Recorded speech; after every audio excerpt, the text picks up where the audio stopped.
जय स्वाभिमान. जय स्वाभिमान. या मेघनाथजी, आलो ना आम्ही 1 मैल, तुम्ही तिघे दवाखान्यात चला. बाबा मला वाटतं हीच योग्य संधी आहे. या भीमच्या डोळ्यात ही मिरची फेकून याला आंधळा बनवून टाकतो. बेमानी कुठेही असू देत, चांगली गोष्ट नाहीये. सोड. हे म्हाताऱ्या, हात सोड. बाबा पाणी द्या. बाबा दवाखान्यात जाऊया. ही लढाई तर आता सुरू झाली आहे ना. बघतच राहा ही लढाई किती मोठी बनवतो आता मी. आता तर ही लढाई जिंकूनच दाखवू आणि मला पूर्ण विश्वास आहे आपण सगळे मिळून ही लढाई नक्की जिंकू. पुरुषोत्तम, काय झालं लग्नाचं? थोडा अजून येळ द्या. किती वेळ देऊ? किती वेळ देऊ? किती वेळ देऊ? नको, एकच बाकी पद्धत, त्यानंच लगीन होईल. काय पण मुलांना ह्या गोष्टी टाकणं गरजेचं आहे. करून बघू की. माया पोराला पाठवतो, तुमच्या लेकीला पाठवा. आई, आता तुम्ही खुश आहात ना? बाबा तर परत आले ना? वय वय दीपक, मी खूप खुश आहे. आणि दीपक, तू खूप समजूतदार झालायस. बस असंच तुम्ही दोघे एकत्र अशीच खुश राहात. मला अजून काय हवंय? आणि दीपक, मला तर आनंद या गोष्टीचा आहे की तुझ्या बाबांना भीमच्या सगळे विचार पटले आहेत. हो आई, भीमदादा आहेतच असे. आज नाही तर उद्या त्यांचं म्हणणं सगळ्यांना ऐकावं लागेल. वय दीपक, तू पण शिकून सवरून भीमभाऊ सारखंच बन, जेणेकरून फक्त भीमची काकीच नाही तर तुझी आई होण्याचं पण गर्व करेन. चल तिथे कचरा काढू. चल दीपक.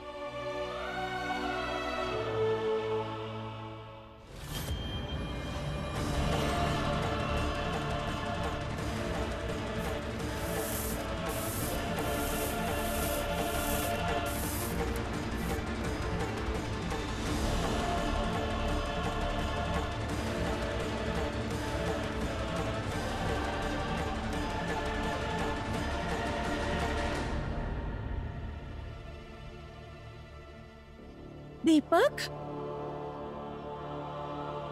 दीपक,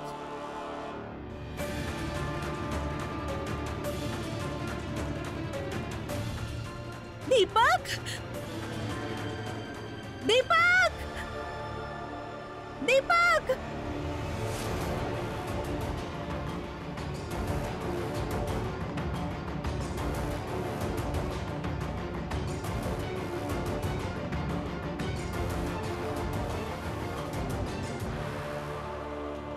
कुठे राहिले? तेव्हा तर यायला हवे होते. काय करत काय ते दोघे?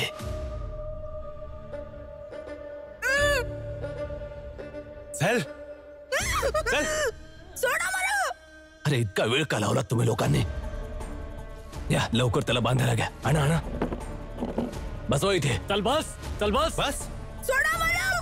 सोडा मला. सोडा मला. तू बस जास्त बोलत असतो हा.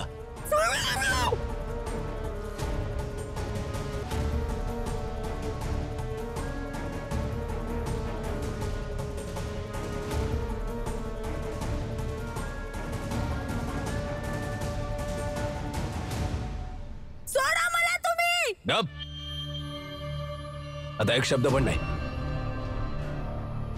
आता बघतोच काय करतो तो भीमराव विनाया दीपकच्या. कसा चालवतो त्याची ती झाडू क्रांती.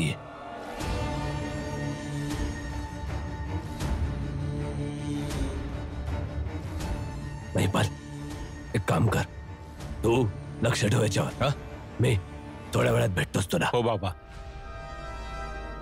शिशुपाल, काय बाबा? हे बघ बाळा, मला वाटतंय की अजूनही तुला आरामाची गरज आहे. थोडा अजून आराम कर, घरी सोडून दे तुला. हा, आणि जाता जाता त्या भीमरावच्या स्थितीचा थोडा अंदाज देखील घेईल मी. ठीक आहे बाबा.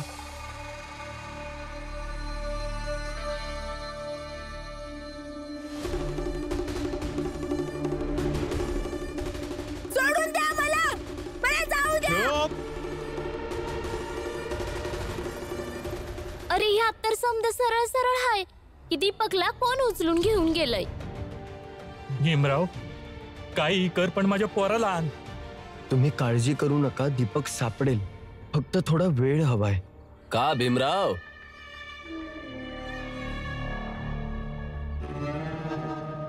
थोड्याशा वेळामध्ये असं काय करणार आहेस तू? हा, तू मुंबईचा गव्हर्नर आहेस का की कमी वेळात तू सगळंच बरोबर करशील?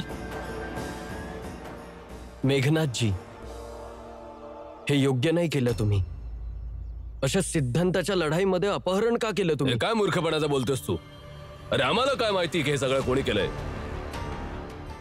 तुमच्यापैकी कोणाच्याकडे देखील माझ्या विरोधात काही पुरावा आहे का? अरे आम्ही तर तुझी मदत करत होतो भीमराव. वाटलं तुला चेतावणी द्यावी. जसे आज अचानक दीपक गायब झालाय, काय माहिती हळूहळू कधी कोण कोण गायब होणार आहे.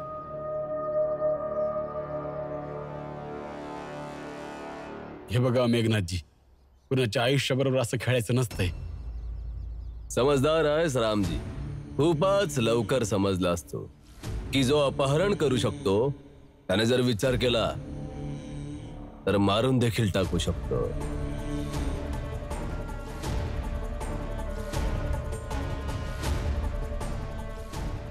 थोडी समजदारी तुझ्या या मुलाला भीमरावला देखील दे.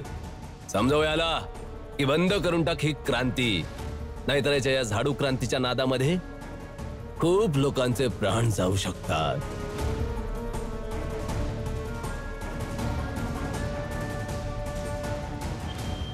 भीमराव,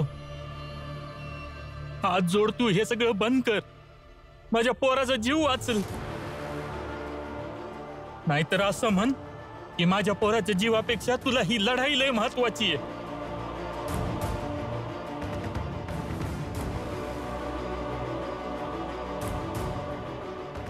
नाही भीमराव, मुलाच्या आयुष्याची जोखीम घेऊन आम्ही ही लढाई नाही लढणार.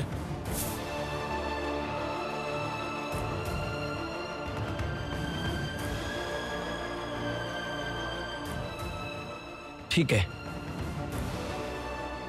ही लढाई इथेच थांबवूयात. तुम्ही दीपकला परत करा, लवकरात लवकर. ठीक आहे, तर एक काम कर, माझ्या सोबत चल आणि उच्च जातीवाल्याच्या वाडीच्या चौकात उभं राहून जोर जोराने ओरड की मी भीमराव हारलो आहे. माझी पूर्ण जात हारली आहे. बोल.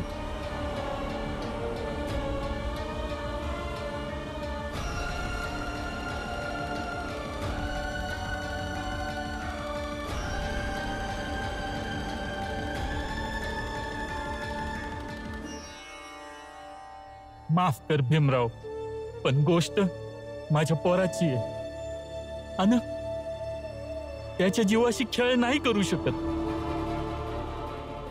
वय भीम, कोणाच्या जीवापेक्षा जास्त असं काय आहे?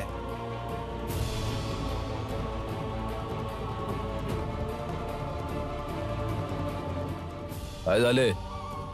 आताही काय विचार करतोयस भीमराव? काय तुझा हा खोटारडा स्वाभिमान त्या दीपकच्या प्राणाच्या वरचा आहे?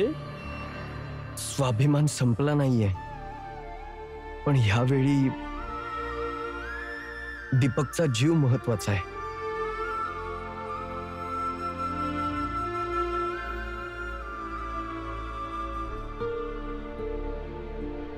चला.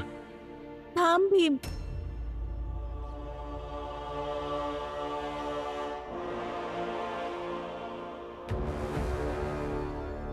भीम, मुलगा माझा आहे, म्हणून जर त्याला काही बी झालं तर सर्वात जास्त त्रास मला होणार. जर या लोकांनी माझ्या मुलाला मारून टाकलं तर माझा मुलगा मरून जाईल. पण जातीचा स्वाभिमान वाचवणं मुलाला वाचवण्यापेक्षा मोठं आहे.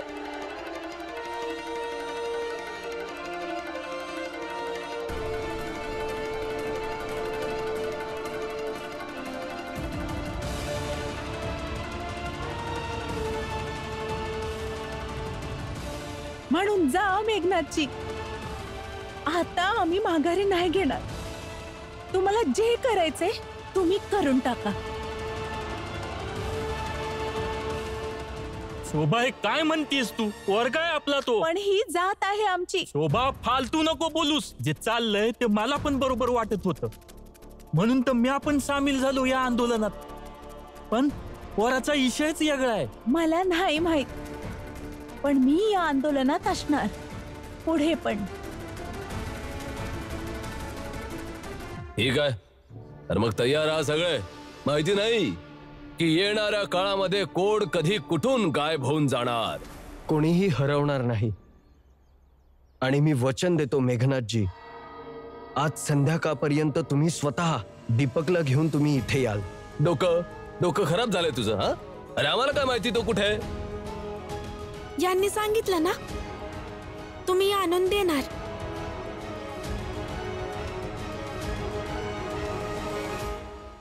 का असं काय करणार आहेस तू? आम्ही काय करणार आहोत ते आम्ही बघू. तोपर्यंत तुम्ही काय करणार आहात ह्याचा विचार करा. ठीक आहे, बघूया. ते तर वेळच ठरवणार की कोण काय करतो ते. चला रे.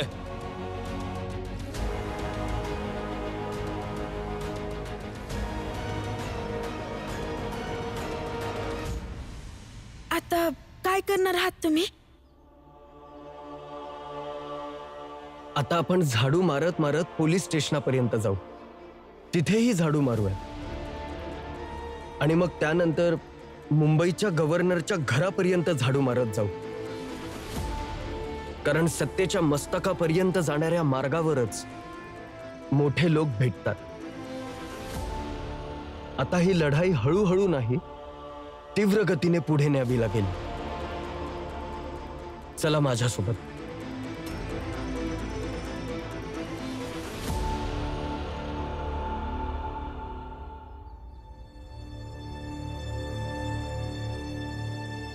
मी ऐकलं दीपकचं अपहरण मेघनाथजींनी केलंय म्हणून. माहित नाही आता दीपक वाचल भी का नाही. जी वा जिजाबाई वा.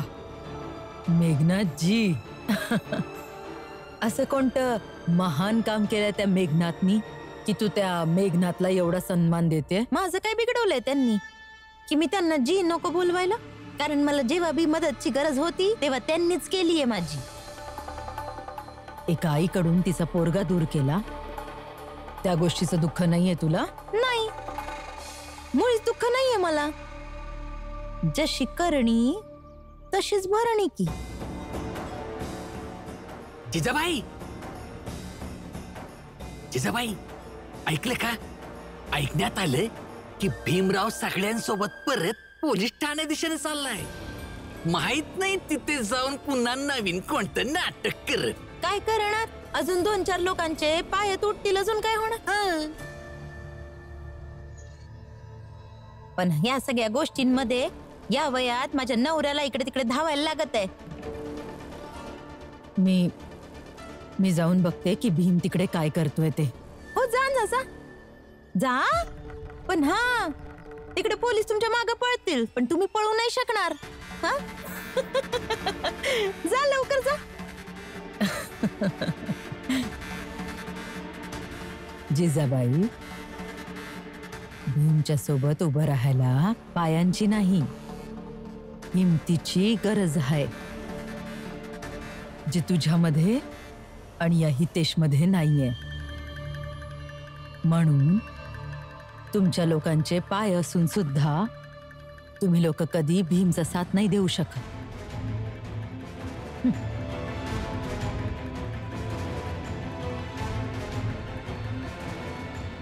बिचारी मीराबाई.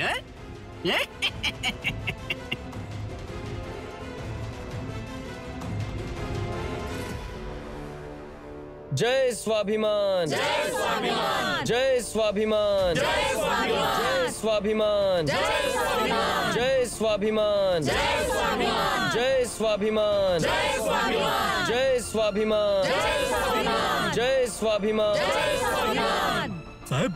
साहेब, भीम आणि त्याची माणसं जय स्वाभिमान करत आली आहेत आणि ती आपल्या जवळच येत आहेत. एक काम करा, सगळे इथे या. उचला बंदुका.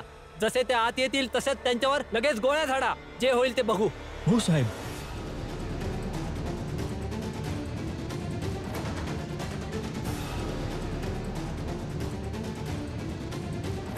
जय स्वाभिमान, जय स्वाभिमान, जय स्वाभिमान, जय स्वाभिमान, जय स्वाभिमान, जय स्वाभिमान, जय स्वाभिमान, जय स्वाभिमान, जय स्वाभिमान. जय स्वाभिमान. परतून जा इथून, नाहीतर चालण्यासाठी कुणाचेही पाय जागेवर राहणार नाहीत.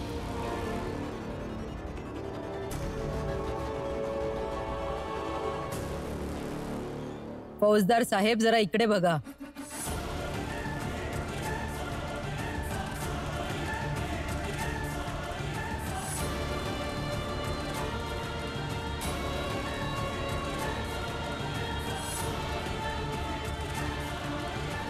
ज्यांचे पाय आधीच खराब आहेत त्यांच्यासोबत काय करणार फौजदार साहेब? त्या व्यक्तीला शिल्लकच ठेवणार नाही. तुमच्या ह्या पोलीस स्टेशनची स्थापना ह्यासाठी नाही केली आहे की तुम्ही कोणालाच कुठल्याही कामाचा नाही सोडणार, तर ह्यासाठी केली आहे की तुम्ही प्रत्येकाला काम करण्याची संधी द्याल. तुम्हाला गोळी चालवायची आहे ना, चालवा गोळी. आमच्यामधून कोणी मागे नाही सरकणार. आणि हा भीमराव तर सगळ्यात समोर येऊन उभा राहील.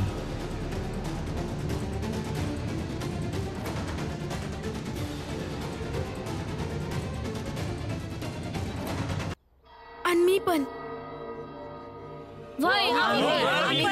आम्ही पण. मला तर नीट दिसत नाहीये, पण तुम्हाला तरी दिसतंय ना. माझ्यावर गोळी चालवा, चालवा. आणि जर गोळ्या कमी पडल्या तर अजूनही गोळ्या मागवून घ्या, कारण फक्त एवढेच लोक नाही होत आम्ही. मागून अजून लोक येतील. आमच्या जातीतले जेवढे लोक आहेत तेवढे सगळे येतील आणि आम्ही तोपर्यंत विरोध करत राहू जोपर्यंत आमच्यातला एक जण जिवंत राहील. चालवा गोळी. वय झाडा गोळी.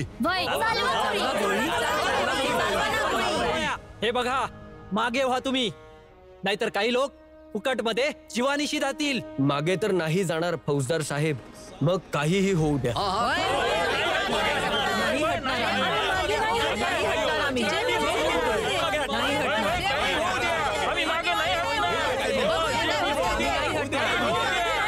बाबा भले काही होऊ द्या, तो भीमराव रिकाम्या हाती परत नाही येणार.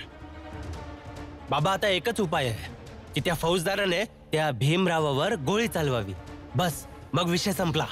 न्यायाचा भार मजबूत असतो, अशीच गोळी चालू नाही शकणार. आणि भीमदादा न्यायाचा दुसरा रूप आहेत. फौजदार साहेब गोळी चालूच शकणार नाहीत. शांत बस, जास्त बोलतोस तू. तुम्ही बघालच मेघनाथजी, फौजदार साहेब स्वतः विचारतील भीमदादांना की त्यांना काय पाहिजे. का तुझा भाऊ का बॅरिस्टर आहे का की फौजदार त्याला कायदे कानून विचारून गोळी झाडेल? बॅरिस्टर तर ते होणारच आहेत, पण सध्या ते जे आहेत ते सुद्धा कोणी बनू शकत नाही. अरे काय हवंय तुम्हाला? सांगतो, पण तेव्हा ना जेव्हा तुम्ही बंदूक खाली घ्याल आणि माझं म्हणणं ऐकाल. बंदुका खाली करा.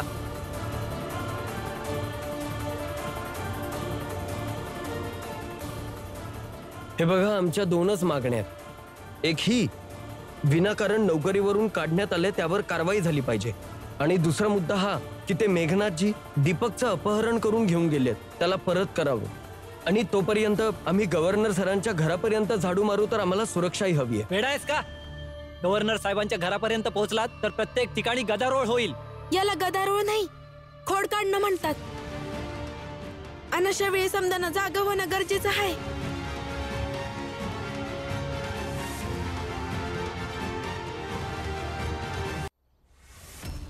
हा आदेश आम्ही नाही देऊ शकत. मग ठीक आहे, आमच्यातले काही लोक इथेच राहतील आणि साफसफाई करतील, आणि काही जण गव्हर्नर सरांच्या घरापर्यंत चालतील. आणि कोणी विचारलं तर आम्ही त्या महात्म्याला सांगू की जाऊन बघा, पोलीस ठाण्यामध्ये आमचे काही लोक साफसफाई करतायत. आम्ही आधी पोलीस ठाण्यातच गेलो होतो मदतीसाठी, पण तिथून काही मदत नाही मिळाली, तर आम्ही काय करू शकतो?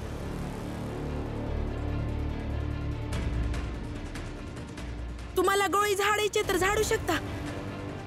हो रमा, बाबा, चला माझ्यासोबत.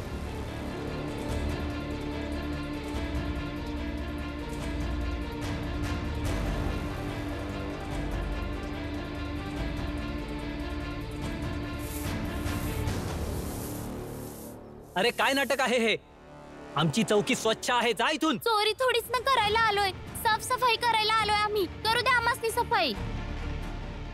जय स्वाभिमान, जय स्वाभिमान, जय स्वाभिमान, जय स्वाभिमान, जय स्वाभिमान, जय स्वाभिमान, जय स्वाभिमान. जय स्वाभिमान. साहेब, हा भीमराव लय चालाक वाटतोय. याच चौकीपासून त्याने सुरुवात केलीये. सगळ्यात पहिली चौकशी इथूनच करेल तो. थांब, मी वरिष्ठांशी बोलतो. तुम्ही दोघं चला माझ्यासोबत. जय स्वाभिमान, जय स्वाभिमान, जय स्वाभिमान, जय स्वाभिमान, जय स्वाभिमान. जय स्वाभिमान. बाबा बाबा बाबा, तो भीमराव गव्हर्नर ऑफिसकडे चाललाय. बाबा, हळूहळू आता शहरातल्या सगळ्या लोकांना कळेल. अरे मग काय झालं? ते तिथपर्यंत पोहोचू शकणार नाहीत. तिथे पहिल्यापासूनच सुरक्षा रक्षक असतील. आणि कोण ऐकणार आहे भीमरावचं?